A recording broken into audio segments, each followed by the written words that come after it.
حساس ہو جاؤ۔ کیا مزاج تھا اللہ الصمد۔ یہی مامون رشید جب اپنے شہزادوں کے لیے، دیکھیے بھی باپ کی تربیت کا بڑا اثر ہوتا ہے۔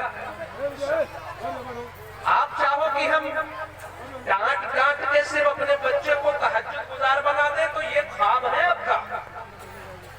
آپ چاہو کہ ہم نرم نرم سنا کے اپنے بچے کو 5 وقت کا نمازی بنا دیں، یہ آپ کا خواب ہے۔ خود اس میدان میں اترنا پڑے گا، تربیت کے میدان میں۔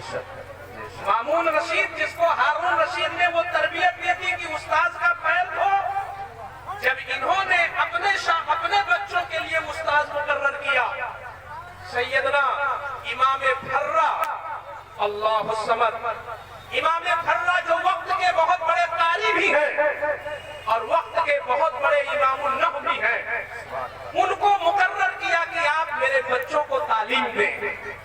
اچھا دیکھیے، تعلیم کے لیے مقرر کرنے کے بعد ایک جاسوس مقرر کیا، کس لیے کہ تم دیکھو میرے بچے استاذ کی باتیں غور سے سنتے ہیں کہ نہیں۔ کہیں ایسا تو نہیں کہ ان کو اپنے محل کا نشہ ہو، ان کو اپنے باپ کے اقتدار کا نشہ ہو، ان کو اپنی دولت کا نشہ ہو، ان کو اپنی شہرت کا نشہ ہو۔ ذرا تم دیکھو یہ استاذ کا ادب کیسے کرتے، امام پھرہ کی تعظیم کیسے کرتے ہیں۔ اور کہا کہ روزانہ کی رپورٹ مجھے شام کو پیش کرو۔ ایک دن جاسوس آیا اور کہتا ہے امیر المومنین حد ہو گئی، آج آپ کے بچوں نے سبق تو غور سے سنا اور استاذ کا ادب بھی کیا، مگر جب استاذ چلنے لگے تو آپ کے دونوں شہزادے لڑنے لگے آپس میں۔ تو مامون رشید نے کہا کہ کیا وجہ تھی لڑائی کی، کس چیز میں جھگڑنے لگے؟ اب سنیں ذرا غور سے، کتنی اہم بات ہے۔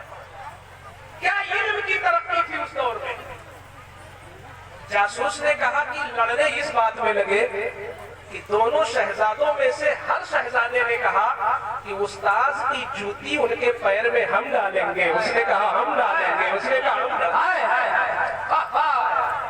ہم ڈالیں گے۔ سبحان اللہ صاحب۔ تو اب مامون رشید نے کہا فیصلہ کس کے حق میں ہوا؟ تو جاسوس کہتا ہے فیصلہ یہ ہوا کہ